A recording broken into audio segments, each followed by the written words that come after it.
کیا گندے خیالات سے انسان ناپاک ہو جاتا ہے؟ دیکھیے، صرف گندے خیالات سے انسان ناپاک نہیں ہوتا ہے۔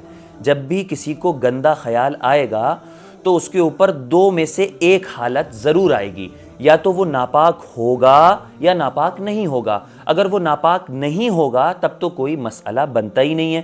اگر وہ ناپاک ہوگا تو اس کے اوپر دو طرح کی ناپاکی آ سکتی ہیں، بڑی ناپاکی، چھوٹی ناپاکی۔ بڑی ناپاکی جسے ہم کہیں گے منی کا، سیمن کا نکل جانا، جس کی وجہ سے ایک مسلمان پر غسل واجب ہوتا ہے، ضروری ہوتا ہے، بغیر غسل کے وہ پاک نہیں ہو سکتا۔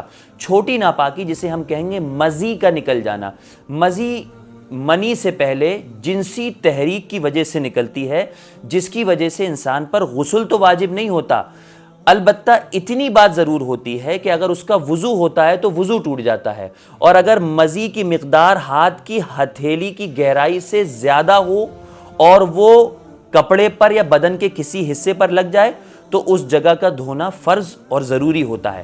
اب رہا سوال کہ گندے خیالات سے کیسے بچا جائے، اس کا علاج کیسے کیا جائے، تو سب سے پہلی بات تو یہ ہے کہ اگر آپ بے نکاح ہیں تو نکاح کریں، سب سے بڑا علاج۔ دوسرا علاج یہ ہے کہ اپنے آپ کو کسی کام میں مصروف کریں، اپنی ول پاور کو استعمال کریں۔ تیسرا علاج اس کا یہ ہے اعوذ باللہ من الشیطان الرجیم پڑھ کر اللہ کی مدد مانگیں، اللہ سے دعا کریں۔ اور چوتھا علاج اس کا یہ ہے یا ایھا الذین آمنوا اتقوا اللہ وکونوا مع الصادقین، قرآن پاک میں اللہ رب العزت نے فرمایا اے ایمان والو، اللہ سے ڈرو اور سچے لوگوں کے ساتھ رہو۔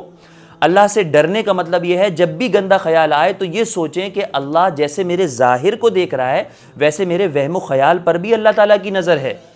اور سچے لوگوں کے ساتھ، اچھے لوگوں کے ساتھ رہنے کا نتیجہ یہ ہوگا کہ گندے خیالات سے آپ بچ جائیں گے۔ بزرگوں کے پاس جانے سے، ان سے اصلاحی تعلق قائم کریں، ان کو اپنا معاملہ بتائیں۔